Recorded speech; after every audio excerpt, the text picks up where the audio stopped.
ప్రార్థన చేసుకుని ఉదయకాలపు కుటుంబ ప్రార్థన మనం ప్రారంభించుకుందాం. దేవాతి దేవుడు గత రాత్రికాల సమయంలో మరి చక్కనటువంటి విశ్రాంతినిచ్చి వేకుజామునే మరి మనల్ని సజీవులుగా లేపినందుకు దేవునికి కృతజ్ఞతాస్తుతులు మనం చెల్లింపబద్దులమే ఉన్నాం గనక మరి ఉదయకాల సమయంలో కుటుంబ ప్రార్థనను చేసుకుని నేటి ఉదయకాల సమయంలో దేవుని యొక్క సన్నిధి భాగ్యాన్ని మనం పొందుకునే ప్రయత్నాలు చేద్దాం. ఓకేనా మోష బాబు? గత కాలంలో గత సమయంలో హెబ్రీలకు రాసినటువంటి పత్రిక 8వ అధ్యాయాన్ని మనము విన్నాం, నేర్చుకున్నాం కదా. నేటి ఉదయకాల సమయంలో 9వ అధ్యాయాన్ని మరి నేడు బైబిల్ పఠనంగా లేఖన భాగాలను చదువుకుంటూ ఈ ఉదయకాలపు కుటుంబ ప్రార్థనలో ముందుకు వెళ్ళే ప్రయత్నాలు చేద్దాం. కనుక ప్రార్థన చేసుకుని నేటి పరిచయం మనం ప్రారంభించుకుందాం. మోషే బాబు ప్రార్థన. మహాగణుడు మహాన్నతుడు మా ప్రియ పర్లకు తండ్రి, మీకు గడిచిన కాలంలో మీకు సిద్ధులు సోదరు చేసుకుని తండ్రి, ఇదిగోండి తండ్రి ఉదయకాల సమయంలో తండ్రి దేవుడు మీ తండ్రి మీ సన్నిధి భాగ్యాన్ని మీ సన్నిధి కాంతులు మా మీద ప్రకాశింపజేసినందుకు మీకు వేల సిద్ధులు సోదరు చేసుకుని తండ్రి, ఇదిగోండి తండ్రి ఈ మధ్య ఇప్పుడు ఉదయకాల సమయంలో తండ్రి హెబ్రీ రాసిన పత్రిక తండ్రి 9వ అధ్యాయం తండ్రి మేము చదవబోతుండగా నేర్చుకుని పోతుండగా మాకు సమృద్ధిమైన జ్ఞాన ప్రసన్న తండ్రి. ఈ ప్రార్థన మా ప్రభు కుమారుడు మా ప్రభు చేసి చూస్తున్నాము. ఈ ప్రార్థన మీకు సమర్పించాడు మా ప్రియ పర్లకు తండ్రి. జై తల్లి ప్రార్థన. పర్లకు మా కన్న తండ్రి గడిచిన కాలం దక్కిన కాస్త మీకు చేర్చుకున్నాం. ఈ మధ్య కడుతున్న వేగుల మీద నీ సన్ని భాగ్యం మీ సన్నిధి కాంతులు మీద ప్రయత్నించి మీకు చేర్చుకున్నాను తండ్రి. ఈరోజు తండ్రి మారిన పరమాత్మ తండ్రి వేగుల మీద నీ సన్ని భాగ్యం మీ సన్నిధి కాంతులు మేము ప్రయత్నించి మీకు చేర్చుకున్నాను. ఓదరికి సంఘం వయసుకి సంఘంలో జరిగించండి నీ సన్నిధిలో తండ్రి మరి ఘనముగా ఇచ్చింది నీకు చేర్చుకున్నాను తండ్రి. మాకు ప్రేమ సంఘం దించిన ఓదరి వయసుకి సంఘం దించిన సంఘం కాబట్టి దించిన బోసన నా కుటుంబం కూడా ఆచరించాను తండ్రి. ఈ లైసెన్ బిడ్డ చాకాయన వారికి ఎంత అయితే ఇచ్చింది తండ్రి. ఇంకా అవలేదు అండి ఏ స్క్రీస్ నామలాడుతాను పడుతుంది. ఏమో మంచిది. మరి చక్కనటువంటి ప్రార్థన చేసి దేవుని మహింపరిచినటువంటి ప్రియులైన మీ ఇరువురిని దేవుడు దీవించి ఆశీర్వదించును గాక. ఆమేన్. రైట్, మంచిదైనా మరి యొక్క ఉదయకాల సమయంలో దేవాతి దేవుడు మరి మనల్ని ప్రేమించి మనకిచ్చినటువంటి యొక్క చక్కటి సమయాన్ని బట్టి మరి దేవదేవునికి కృతజ్ఞతలు తెలుపుకుంటూ నేటి ఉదయకాలపు కుటుంబ ప్రార్థనలో భాగంగా హెబ్రీలకు రాసినటువంటి పత్రిక 9వ అధ్యాయాన్ని మనం ఈరోజు వర్తమానంగా మనం అందరం వినబోతున్నాం, నేర్చుకునబోతున్నాం. ఓకేనా మోషే బాబు? గత సమయంలో మనము హెబ్రీలకు రాసినటువంటి పత్రిక 8వ అధ్యాయాన్ని మనం నేర్చుకున్నాం, తెలుసుకున్నాం. 8వ అధ్యాయాన్ని మరి అక్కడ యేసుక్రీస్తుల వారు ఆయన ఎంత గొప్ప యాజకుడిగా ఉన్నాడో మరి మనం నిన్నటి కాల సమయంలో విన్నాం. కనుక ఈరోజు కూడా 9వ అధ్యాయాన్ని కూడా నేర్చుకునేటువంటి ప్రయత్నాలు చేద్దాం. ఓకేనా? ముందుగా ఈ హెబ్రీలకు రాసినటువంటి పత్రిక ఎవరికి వ్రాయబడింది? యోధా క్రైస్తవులకి వ్రాయబడింది. అలాగే యోధా క్రైస్తవులుగా పిలువబడుతున్నటువంటి వీళ్ళ యొక్క విశ్వాస జీవితంలో ముందుకు అడుగులు వేస్తున్నప్పుడు వారికి ఎదురవుతున్నటువంటి శ్రమలను బట్టి, కష్టాలను బట్టి, హింసలను బట్టి, ఏమండి ఉపద్రవాలను బట్టి వారు ఏం చేయాలనుకున్నారంటే క్రీస్తులో నుంచి వెనుదిరిగి మరలా పాత నిబంధన కాలపు ఆచారాల్లోనికి, పద్ధతుల్లోనికి వెళ్ళాలనుకున్నారు. అలాంటి సమయంలో గ్రంథకర్త వీరు నమ్మినటువంటి నమ్మకం యేసుక్రీస్తుల వారు ఎంత గొప్పవారు చెప్పడానికి ఆయన మొదటి అధ్యాయం పితరుల దగ్గర నుంచి ప్రారంభించాడు. పితరుల కాలంలో దేవుడు మరి తన ప్రవక్తల ద్వారాగా, అబ్రహాము గారి ద్వారాగా, నోవాహు గారి ద్వారాగా, ఏలియా గారు, ఇలా పూర్వం ప్రవక్తల ద్వారాగా మాట్లాడిన దేవుడు ఈ దినములందు కుమారుని ద్వారాగా మనతో మాట్లాడాడు. అంటే కుమారుని యొక్క గొప్పతనం ఏంటో తెలియజేస్తున్నాడు. ఈ ప్రకృతిలో, సృష్టిలో ఉన్నటువంటి దేవదూతలు మనుషులకి సేవ చేయడానికి వచ్చినాయి కదా. ఈ మనుషుల కంటే, ఈ దేవదూతల కంటే యేసుక్రీస్తుల వారు గొప్పవారు అని గ్రంథకర్త తెలియజేస్తూ, ఏమండి మీరు పొందుకున్నటువంటి రక్షణ ఎంత గొప్పదో, ఏమండి మీరు విన్నటువంటి సంగతులు ఎంత విలువైనవో ఆయన చెబుతూ, యేసుక్రీస్తుల వారు మరి పాత నిబంధన గ్రంథంలో పూర్వీకుల కంటే, పితరుల కంటే, ప్రవక్తల కంటే మోషే గారు తన ఇల్లంతట్లో నమ్మకంగా ఉన్నాడు, కానీ యేసుక్రీస్తుల వారు ఆ ఇంటిపైనే అధికారిగా ఉన్నాడు అని, అలాగే దేవుని పిల్లలకే విశ్రాంతి నేటికి నిలిచున్నదని, ఏమండి మన ప్రధాన యాజకుడు మన వలె కూడా శ్రమలు అనుభవించిన వాడని, శోధనలు అనుభవించిన వాడని, శోధనలు అనుభవిస్తున్న వారికి కూడా ఆయన సహాయం చేయగలడని మనము ఈ హెబ్రీ పత్రిక ద్వారాగా విన్నాం. అలాగే మనము ప్రారంభికులుగా ఉండిపోకూడదని, పరిపక్వ స్థితిలోనికి వెళ్ళాలని, మన కాలాన్ని బట్టి చూస్తే బోధకులుగా ఉండవలసినటువంటి వారు మీరు మరలా మూల పాఠముల తట్టు తిరగడం ఏంటి? పాత నిబంధన గ్రంథం వైపుకి వెళ్ళడం ఏంటి? నూతన నిబంధన గ్రంథం క్రీస్తు ద్వారాగా వచ్చినటువంటి ఆ యాజకత్వము పాత నిబంధన గ్రంథంలో లేవి వంశస్థులు తీస్తే, నూతన నిబంధన గ్రంథంలో మెల్కీసెదకు యేసుక్రీస్తుల వారి ద్వారాగా చక్కటి మరి యాజకత్వం అనేటువంటిది కూడా జరిగిందని 7, 8 అధ్యాయులు ఈ యాజకత్వ సేవను గురించి మాట్లాడుకుంటూ వచ్చినాయి. నేడు 9వ అధ్యాయం కూడా మనకి ఏమని వివరణ ఇస్తుందనంటే, యేసుక్రీస్తుల వారి ద్వారాగా నూతన ఆరాధన విధానాన్ని ఈ అధ్యాయం మనకి నూతన నిబంధనలోని ఏమండి ఆరాధన యేసుక్రీస్తుల వారి ద్వారాగా ఎలా చేయాలో, ఎలా చేస్తే దేవుడు స్వీకరిస్తాడో, అంగీకరిస్తాడో ఈ సందర్భాలన్నీ కూడా వ్రాయబడ్డాయి. కనుక ఇప్పుడు నేటి ఉదయకాల సమయంలో మరి 9వ అధ్యాయాన్ని కూడా మనం అర్థం చేసుకునేడానికి ప్రయత్నాలు చేద్దాం. ముందుగా చిన్న ఆత్మ సహాయం కొరకు, పరిశుద్ధాత్మ సహాయం కొరకు దేవుణ్ణి మనం ప్రార్థన చేసుకుందాం. తల వంచుకోండి, చిన్న ప్రార్థన చేసుకుందాం. మహాగణుడ, మహోన్నతుడ, సర్వోన్నతుడ, సర్వాధికారి, మా తండ్రి, మా దేవ, మా పరిపాలక, మా రక్షక, మీకు కృతజ్ఞతలు. గత సమయంలో మీ తోడును, మీ యొక్క క్షేమాన్ని, భద్రతను, కాపుదలను, దీవెనను, ఆశీర్వాదాన్ని మీరు మాకు అనుగ్రహించారు. కృతజ్ఞతలు తండ్రి. ఈ సమయంలో హెబ్రీయులకు రాసినటువంటి పత్రిక 9వ అధ్యాయాన్ని మేము చదవడానికి, నేర్చుకోవడానికి సిద్ధపడుతుండగా మీ యొక్క పరిశుద్ధాత్మను మాకు తోడుగా, సహాయంగా దయచేయండి. అలాగే తండ్రి, లేఖనాల్లో ఉన్నటువంటి విలువైన సత్యాలు మేము నేర్చుకోవడానికి మరింత నాయన వివరణతో ప్రయత్నపడుచుండగా మా మనస్సులను, మా హృదయాలను, మా నేత్రాలను మీరు వెలిగించమని వేడుకుంటున్నాం తండ్రి. అలాగే ప్రభా, ఈ పరిచర్యలో ఎంతమంది బిడ్డలైతే పాలుభాగస్తులు అవుతున్నారో వారిని, వారి కుటుంబాలను జ్ఞాపకం చేసుకుంటూ తండ్రి, ఈ ఉదయకాల సమయంలో మీరు మమ్మల్ని ప్రేమించి ఇచ్చినటువంటి మా యొక్క స్థానిక సంఘాలు ఓదూరు, వైఎస్ఆర్ నగర్లో ఈరోజు జరిగినటువంటి ఆరాధన కార్యాలను బట్టి, కార్యక్రమాలను బట్టి, పరిశుద్ధులందరిని బట్టి నేను మీకు కృతజ్ఞతలు. ఏ బిడ్డలైతే ఈ వారం నాయన మీ సన్నిధికి రాలేకపోయారో మరొక వారాన్ని వారికి అనుగ్రహించండి. ఈరోజు మా ఆయన మీ సన్నిధికి వచ్చినటువంటి బిడ్డలందరినీ మీరు దీవించి, ఆశీర్వదించి, కాచి కాపాడండి. మొదటిగా వైఎస్ఆర్ నగర్లో వాక్య సందేశాన్ని అందించినటువంటి వీరేంద్ర జేమ్స్ గారిని, అలాగే సతీష్ కిరణ్ గారిని దీవించి ఆశీర్వదించండి. అలాగే ప్రభా, ఓదూరులోనైనా దైవ సేవకులు బిఎల్ రాజు గారు బోధించారు ప్రభు, వారిని, వారి యొక్క పరిచయను మీరు దీవించి, ఆశీర్వదించి, కాచి కాపాడమని వేడుకుంటూ తండ్రి, ఉదయకాల సమయంలో కుటుంబ ప్రార్థనలో భాగంగా మరి హెబ్రీ పత్రిక 9వ అధ్యాయాన్ని నేడు మా వెనుకడిలో మీరు ఫలింపజేస్తారని ఆశిస్తూ, మా రక్షకుడైన యేసుక్రీస్తు వారి నామం పేరటి మనవలతో కూడిన ప్రార్థన మీకు సమర్పిస్తున్నాను తండ్రి. ఆమేన్. రైట్, మంచిది నాయన. చక్కటి సమయంలోనికి మనం వచ్చేసాం. మరి ఈ సమయంలో 9వ అధ్యాయం, మనం ఏ 9వ అధ్యాయం ఇది? Very good. హెబ్రీ పత్రిక 9వ అధ్యాయం మనము నేపథ్యంగా ముందు చదువుకుంటూ నీటి వర్తమానంలో ముందుకు వెళ్ళే ప్రయత్నాలు చేద్దాం. ఓకేనా మోషబాబు? ఈ హెబ్రీ పత్రిక 9వ అధ్యాయం పాత నిబంధనలోని ఆరాధన విధానాన్ని, ఎక్కడ విధానాన్ని మోషబాబు? పాత నిబంధనలో ఉన్నటువంటి ఆరాధన విధానాన్ని మరియు క్రీస్తు ద్వారా వచ్చిన నూతన నిబంధనలోని విధానాన్ని, క్రీస్తు ద్వారా వచ్చిన నూతన నిబంధన మహిమను పోల్చి చూపిస్తుందన్నమాట. అంటే పాత నిబంధనలో ఆరాధనకి, నూతన నిబంధన గ్రంథంలో ఉన్నటువంటి ఆరాధనకి మధ్య ఉన్నటువంటి ఆ వ్యత్యాసాన్ని చూపిస్తుంది. ఎందుకంటే ఒకటి పాతది, పాత నిబంధనలో వారు ఎలా ఆరాధన చేశారు, నూతన నిబంధనలో వారు ఎలా ఆరాధన చేశారని ఈ అధ్యాయము నేపథ్యంలో మాట్లాడేటువంటి ప్రయత్నాలు చేస్తుంది. ఓకేనా? ముఖ్యంగా ప్రత్యక్ష గుడారము మనకి ఇక్కడ ప్రస్తావించబడింది. ఏంటి మోషబాబు?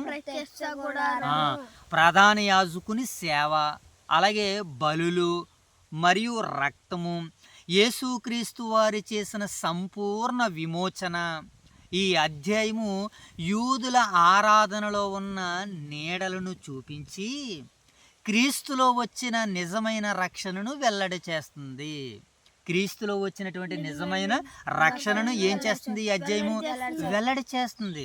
మరి పాత నిబంధన గ్రంథంలో ఏముంది? ఆరాధన నీడ లాంటిది, అది నీడను చూపించింది. ఇప్పుడు ఒరిజినల్ వచ్చింది. ఇప్పుడు ఏదైనా మనం ఒక వస్తువును కొనడానికి ఏం చేస్తాం?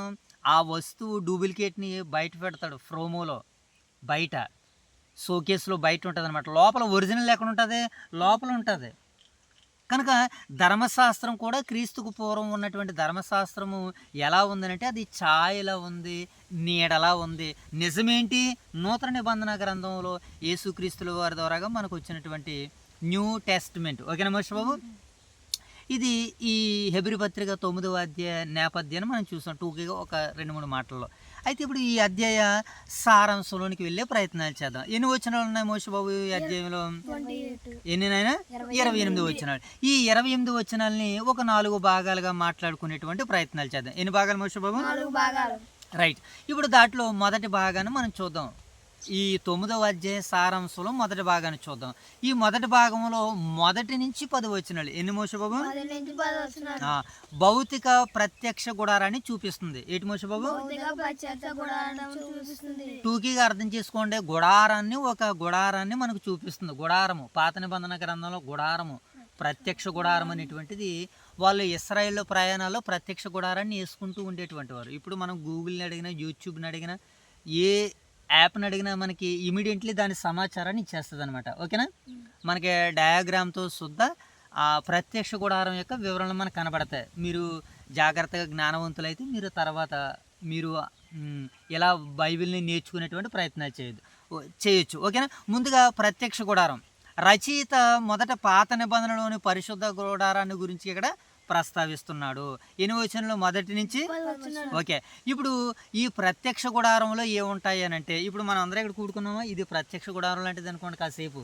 ఈ ప్రత్యక్ష గుడారంలో ఇక్కడ ఏమున్నాయి? మనం మాట్లాడుకోవడానికి ఒక మొబైల్, మనం చదువుకోవడానికి ఒక బైబిల్, రాసుకోవడానికి ఒక బుక్, మన చేతిలో మరి రాసుకోవడానికి ఒక పెన్ను. అంటే ఈ పరిచర్య జరిగించడానికి కొన్ని వస్తువులు మనకి ఎలాగైతే అవసరమో, ఏమంటే ఈ పాత నిబంధన కాలంలో గుడారములో ఏముండేవో ఇప్పుడు మనం చూద్దాం బైబిల్లో, లేఖనాల్లో. ఓకేనా? సరే. ఇప్పుడు గుడారములో ఏముంటాయంటే అందులో మొట్టమొదటిగా దీపస్తంభం. ఏముంటుంది మోషే బాబు? తర్వాత బల్ల, ఏమండి ఆ బల్ల మీద సముఖపు రొట్టెలు, తర్వాత పరిశుద్ధ స్థలము, నిబంధన మందసము. ఇన్ని వస్తువులతో ప్రత్యక్ష గుడారములో ఈ వస్తువులన్నీ కూడా అక్కడ ఉంటాయన్నమాట.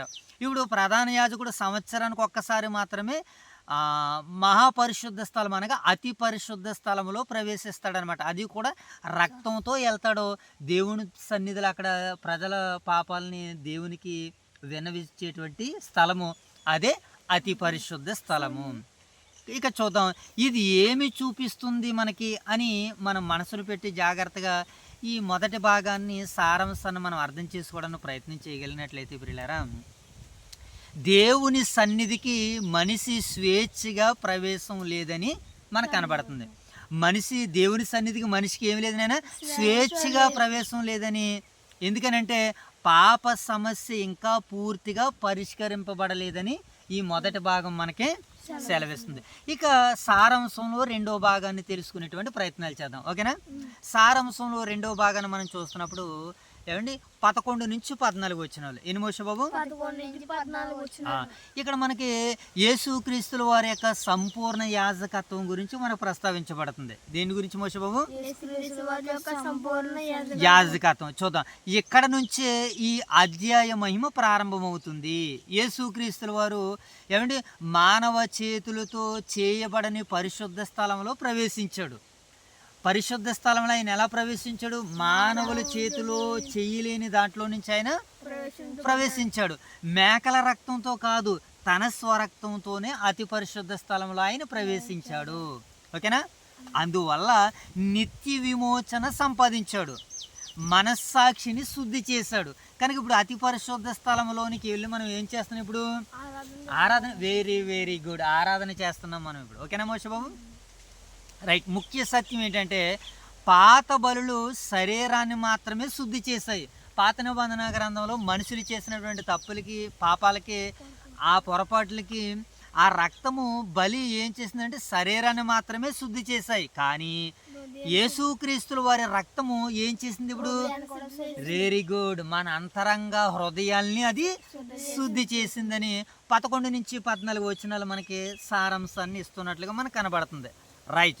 ఇప్పుడు 3వ భాగాన్ని చూద్దాం. 9వ అధ్యాయము సారాంశంలో 3వ భాగాన్ని చూద్దాం. ఏంటి? 15 నుంచి 15 నుంచి 22 వచనాలు. Very good. ఎన్ని వచనాలు అయినా? 15 నుంచి 22 వచనాలు. నూతన నిబంధన మధ్యవర్తి. మనం ఆల్రెడీ 4-5 భాగాల నుంచి వింటున్నాం. మధ్యవర్తి మనకి ఎవరినైనా? ప్రభు అయిన యేసుక్రీస్తుల వారు. పాత నిబంధన గ్రంథంలో యాజకులు ఉండేవారు మధ్యవర్తులుగా. సరే, ఇక్కడ మనకి నూతన నిబంధనలో మధ్యవర్తి ఎవరు మోషే బాబు? ఇప్పుడు యేసు నూతన నిబంధనకు మధ్యవర్తి అయ్యాడు. ఎందుకంటే మరణం లేకుండా నిబంధన స్థిరపరచబడదు. అవును కదా? ఏమి లేకుండా మోషే బాబు? మరణం లేకుండా నిబంధన స్థిరపడదు.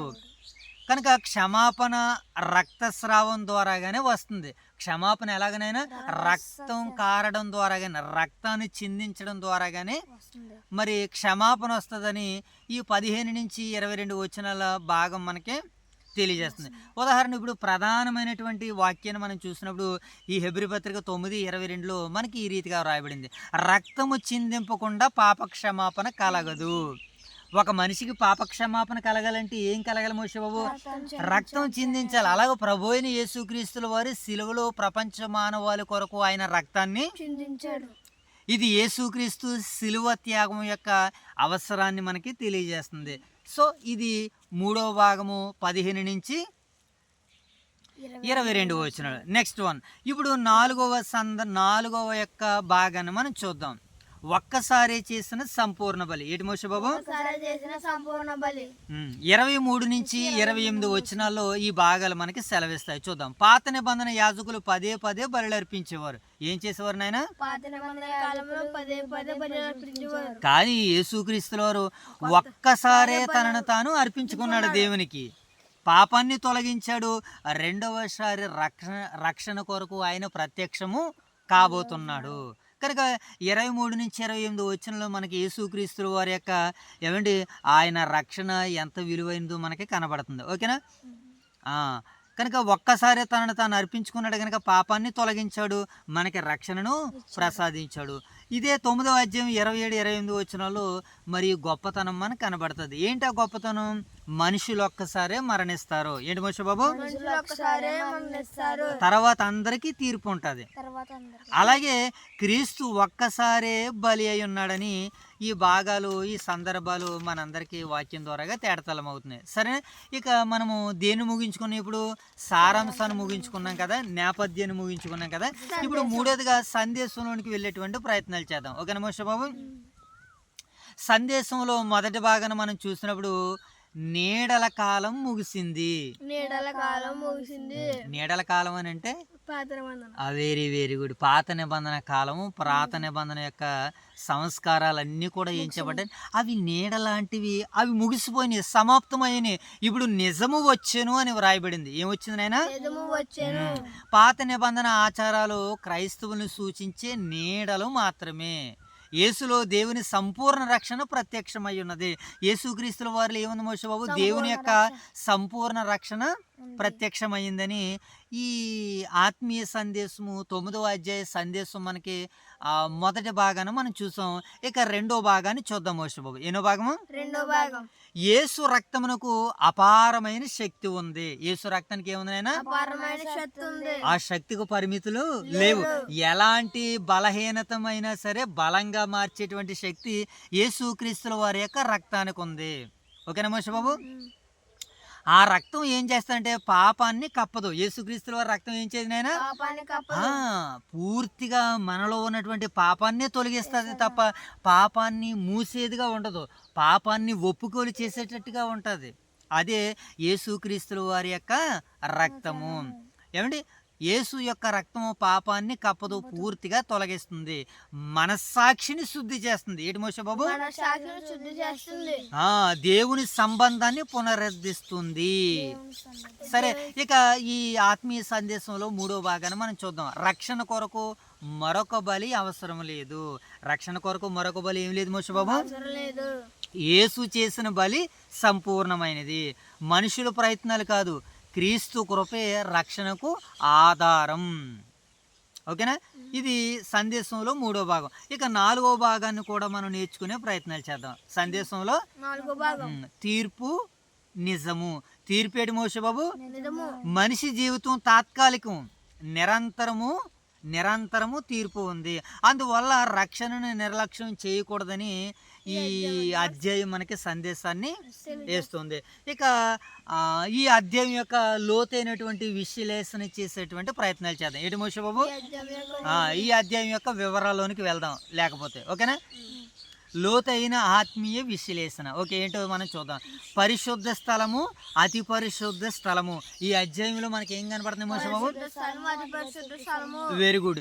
ఇవి దేవునితో మనిషి మధ్యనున్న దూరాన్ని సూచిస్తున్నాయి. ఏంటైనా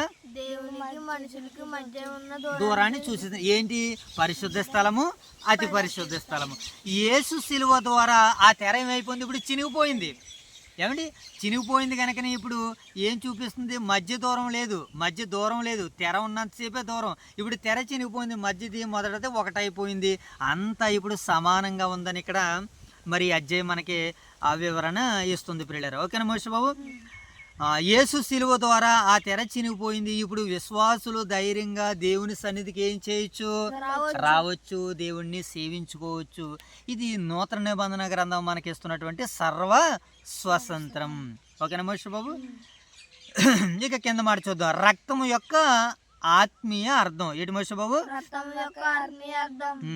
బైబిల్లో రక్తం జీవాన్ని శుద్ధి చేస్తుంది. బైబిల్లో రక్తాన్ని శుద్ధి చేసేది ఏంటి మోషే బాబు? జీవము. యేసు తన జీవాన్ని మన విమోచన కొరకు ధరగా ఇచ్చాడు. ఆయన ధరగా ఇచ్చాడు తన రక్తాన్ని మన విమోచన కొరకు అని ఈ అధ్యాయం మనకి సందేశాన్ని ఇస్తుంది. ఇక చివరిగా పాత బలులు ఎందుకు అసంపూర్ణము? ఎందుకు అసంపూర్ణం అంటే అవి తాత్కాలికం గనక అవి సంపూర్ణం చేయలేదు. అవి తాత్కాలికము, పునరావృతము, నీడల మాత్రమే కానీ క్రీస్తు బలి కాదు. నీడలు మాత్రమే కానీ క్రీస్తు బలి నిత్యమైనది, సంపూర్ణమైనది. యేసుక్రీస్తుల వారి బలి మరణించారు కదా మోషే బాబు, ఆయన బలి ఎలాంటిదట? అది నిత్యమైనది, సంపూర్ణమైనది, పరలోక సంబంధమైనదని ఈ అధ్యాయం మనకి మరి వివరణ ఇస్తుంది. ఇది మనం విన్నటువంటి వర్తమానంలో భాగంగా నేపథ్యము, సందేశము, వివరణ. రైట్. ఈ 4 గంటలు మనం చూసాం కదా. ఇప్పుడు ఈ అధ్యాయంలో ఉన్నటువంటి లేఖన భాగాలను ఒక్కసారి మనం నెమర వేసుకునే ప్రయత్నాలు చేద్దాం. ఓకేనా? నెమర వేయడం వల్ల ఏంటి మోషే బాబు? మనకి ఆరోగ్యం అనే వాక్యము సెలవిస్తుంది. చూద్దాం, మొదటి వచనం నుంచి చదువుకుంటాను. మొదట నిబంధనకైతే సేవా నియమములనియు ఇహలోక సంబంధమైన పరిశుద్ధ స్థలమును ఉండిను. ఎప్పుడు? పాత నిబంధన కాలాల్లో ఏముండేది మోషే బాబు? పరిశుద్ధ స్థలం ఉండేది, ఈలోక సంబంధమైన పరిశుద్ధ స్థలము. ఏలయనగా మొదట ఒక గుడారం ఏర్పరచబడింది. మొదట ఏముందండి మోషే బాబు? ఒక గుడారం ఏర్పరచబడింది. ఉదాహరణకి ఇప్పుడు గుడారం ఇది అనుకోండి. ఈ గుడారంలో ఇప్పుడు ఏమున్నాయి? లోపల ఓపెన్ చేస్తే మనకి పేజీలు కనబడుతున్నాయి. అలాగే గుడారంలో ఓపెన్ చేయగానే అక్కడ పరిశుద్ధ స్థలము, అతి పరిశుద్ధ స్థలము, కరుణాపీఠము, దీపస్తంభము, ఏమండి సన్నిధి రొట్లు, సముఖపు రొట్లు అని మనం చదివాం కదా. ఈ భాగాలన్నీ దీంట్లో మనకు కనబడతాయి. ఓకేనా? ఏలయనగా మొదట ఒక గుడారము ఏర్పరచబడును. అందులో ఏమున్నట్టు మోషే బాబు? Very good. దీపస్తంభము, బల్ల, దాని మీద ఉంచబడిన రొట్టెలను ఉండిను. దానికి పరిశుద్ధ స్థలమని రెండవ తెర కావాల పరిశుద్ధ స్థలము గుడారం ఉండును. అందులో సువర్ణ ధూపార్తియు అంతటను బంగారు రేకులతో తాపబడిన నిబంధన మందస్సమును ఉండెను. తర్వాత వచ్చును. ఆ మందస్సములో మన్నాగల బంగారు పాత్రయు చిగిరించిన అహరోను చేతికర్రయు నిబంధన పలకలను ఉండెను. దానిపైన కరుణాపీఠంలో కమ్ముకొనుచు మహిమగల కేరుబులు ఉండును. వీటిని గురించి ఇప్పుడు వివరముగా వల్ల పడదు. ఇప్పుడు వీటిని గురించి వివరంగా చెప్పే అవకాశం లేదు. కానీ టూకీగా ఇక్కడ గ్రంథకర్త ఈ సందర్భాలన్నింటిని కూడా వారికి విశదీపరుస్తున్నాడు, వ్రాస్తున్నాడు. ఎన్ని వచనము? 6వ వచనం చదువుదాం. 6వ వచనం. ఇవి ఎలాగూ ఏర్పరచబడినప్పుడు యాజకులు సేవ చేయొచ్చు. నిత్యము ఈ మొదటి గుడారంలోనికి వెళ్ళేదిరే కానీ సంవత్సరానికి ఒక్కసారి మాత్రమే ప్రధాన యాజకుడు ఒక్కడే రక్తము చేత పట్టుకుని రెండవ గుడారంలోనికి ప్రవేశించును. యాజకుడు ఒక్కడే వెళ్తాడు. దేనితో? మరలా రక్తంతో. ప్రజలు చేసినటువంటి అపరాధాల పాపాలకి ఇదిగో రక్తాన్ని ఇదిగో తండ్రి అని చూపించాడు. కానీ ఈరోజు ప్రపంచ ప్రజలందరి పాపాల కొరకు రక్తం కూడా మన మధ్యకు వస్తుంది. ఎవరిది? Very good. ప్రభు అయిన యేసుక్రీస్తుల వారి యొక్క రక్తము మన దగ్గరకు వచ్చింది. ఇప్పుడు మనల్ని ఏం చేయొద్దని? పాపము చేయొద్దని, ఆయనని మరలా సిలువ వేయవద్దని. చదివిన తర్వాత మాట 8 వచ్చినవా 7 వచ్చిన 8 వచ్చిన. దీనిని బట్టి ఆ మొదటి గుడారం ఇంకా నిలిచుండగా అతి పరిశుద్ధ స్థలంలో ప్రవేశించు మార్గము బయలుదేరలేదని పరిశుద్ధాత్మ తెలియజేయుచున్నాడు. ఆ గుడారం ప్రస్తుత కాలం ఒక ఉపమాన రూపముగా ఉన్నది. ఈ ఉపమానమును బట్టి మనస్సాక్షి విషయంలో ఆరాధనకి సంపూర్ణ సిద్ధి కలగజేయలేని అర్పణలను బలులను అర్పించవలసి ఉన్నవి. ఇవి దిద్దుబాటు జరుగు కాలం వచ్చే వరకు విధింపబడిన అన్నపానములతోనూ నానా విధములైన ప్రక్షాళనలతోనూ సంబంధించిన శరీరములను మాత్రమై ఉన్నవి, శరీర ఆచారములు మాత్రమే ఉన్నవని మరి పౌలు గారు లేదా గ్రంథకర్త ఈ పాత నిబంధన కాలంలో ఉన్నటువంటి విషయాలన్నింటినీ కూడా ఆయన చూపిస్తున్నాడు. ఇక తర్వాతగా 11వ వచనం చదువు. 11వ వచనం. అయితే క్రీస్తు రాబోచున్న మేలుల విషయమే ప్రధాన యాజకుడిగా వచ్చి తానే నిత్యమైన విమోచన ప్రధాన యాజకుడిగా వచ్చి తానే నిత్య విమోచన సంపాదించి హస్తాకృత్యము కానిది అనగా ఈ సృష్టి సంబంధము కానిదియు మరీ ఘనమైనదియు సంపూర్ణమైనదియునైన గుడారము ద్వారా మేకల యొక్కయు కోడెల యొక్కయు రక్తముతో కాక తన స్వరక్తముతో ఒక్కసారి పరిశుద్ధ స్థలములో ప్రవేశించును. ఎన్ని వచ్చును? 13వ వచనం చదువుకుందాం. ఏలయనగా మేకల యొక్కయు ఎడ్ల యొక్కయు రక్తమును మైలుపడిన వారి మీద ఆవు దూడ బూడిద చల్లుటియు శరీర వృద్ధి కలిగినట్లు వారిని పరిశుద్ధపరచబడిన ఎడల నిత్యుడగు ఆత్మ ద్వారాగా తను తానే దేవునికి విరోధముగా అర్పించుకున్న క్రీస్తు యొక్క రక్తము నిర్జీవ క్రియలను విడిచి జీవము గల దేవుని సేవించుటకు మీ మనస్సాక్షి ఎంతో ఎక్కువగా శుద్ధి చేయును. ఈ హేతువు చేతను మొదటి నిబంధన కాలంలో జరిగిన అపరాధములను బట్టి విమోచన కలుగుటకి ఆయన మరణము పొందినందున సిలువ పిలువబడిన వారు నిత్యమైన స్వాస్యమును గూర్చిన వాగ్దానం పొందిన నిమిత్తము ఆయన క్రొత్త నిబంధనకి ఎలా ఉన్నాడట? మధ్యవర్తిగా ఉన్నారు. ఎవరో మధ్యవర్తిగా ఉంటా? రైట్, యేసుక్రీస్తుల వారు మధ్యవర్తిగా ఉన్నాడు. మరణ శాసనం ఎక్కడ ఉండునో అక్కడ మరణ శాసనము రాసిన వాని మరణము ఆవశ్యకము. శాసనమును వ్రాసిన వాడు మరణం పొందితేనే గాని చెల్లదు. అది వ్రాసినవాడు జీవించుండగా అది ఎప్పుడైనాను చల్లునా? ఇందుచేత మొదటి నిబంధన రక్తము లేకుండా ప్రతిష్ఠింపబడలేదు. ధర్మశాస్త్రం మోషే ప్రతి ఆజ్ఞను ప్రజలతో చెప్పిన తర్వాత వారి నీళ్లతో రక్తము గల గొర్రెబొచ్చుతోనూ హిస్సోపుతోనూ తర్వాత మాట కోడెల యొక్కయు తర్వాత రక్తమును తీసుకుని దేవుడు మీ కొరకు విధించిన రక్తం ఇదే అని చెప్పుచు గ్రంథం మీదను ప్రజలందరి మీదను ప్రోక్షించెను. ఎన్ని వచ్చును? 27 అదే విధముగా గుడారము మీదను సేవా ప్రాత్రములన్నిటి మీదను ఆ రక్తము ప్రోక్షించెను. మరియు ధర్మశాస్త్ర ప్రకారము సమస్త వస్తువులు రక్తము చేత శుద్ధి చేయబడినవనియు రక్తము చిందించకుండా పాపక్షమాపణ కలగదని సామాన్యముగా చెప్పవచ్చును. ఎన్ని వచ్చును? 23 వచ్చున. పరలోకమందున్న వాటిని పోలిన వస్తువులను బట్టి బలులను శుద్ధి చేయవలసి ఉండెను గాని పరలోక సంబంధమైన వీటికంటే శ్రేష్టమైన బలులు శుద్ధి చేయబడవలసి ఉండెను. అందువలన నిజమైన పరిశుద్ధ స్థలము పోలి హస్తాకృతములైన పరిశుద్ధాలయంలో క్రీస్తు ప్రవేశించలేదు కానీ ఇప్పుడు మన కొరకు దేవుని సముఖమందు కనబడుటకు పరలోకమందే ప్రవేశముంచును. అంతేకాదు తీసుకొని పరిశుద్ధ స్థలంలోనికి ప్రవేశించినట్లు ఆయన అనేక పర్యాయములు తను తాను ఏం చేశాడట? దేవునికి కనబరుచుకొనిను. తర్వాత వచ్చును.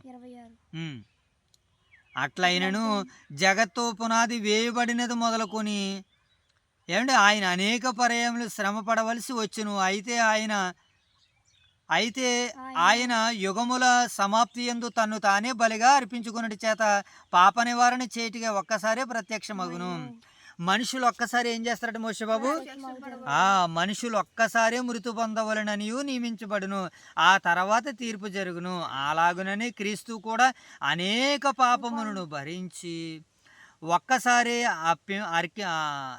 అర్పింపబడి తమ కొరకు కనిపెట్టుకుని ఉండు వారి రక్షణ నిమిత్తమును పాపక్షమాపణ లేకుండా రెండవ ప్రత్యక్షమగును.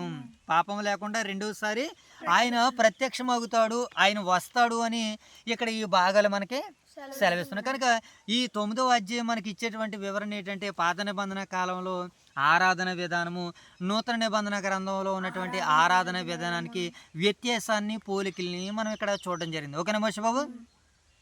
కనుక మరి పాత నిబంధన కాలంలో ఒక గుడారం ఉండేది. ఆ గుడారంలో ఏముండేవి అని అంటే, ఆ గుడారంలో ఏముండేవి మోషే బాబు? దీపస్తంభము, ఇంకా ఏముండేవి? సన్నిధి రొట్లు, బల్ల, ఏమండి, ఇంకా పరిశుద్ధ స్థలము, అతి పరిశుద్ధ స్థలము, రెండవ ఆవరణము, మొదటి ఆవరణము అని ఇలాగా మరి అనేక వస్తువులు, అనేక విధానాలతో ప్రత్యక్ష గుడారం ఉండేది.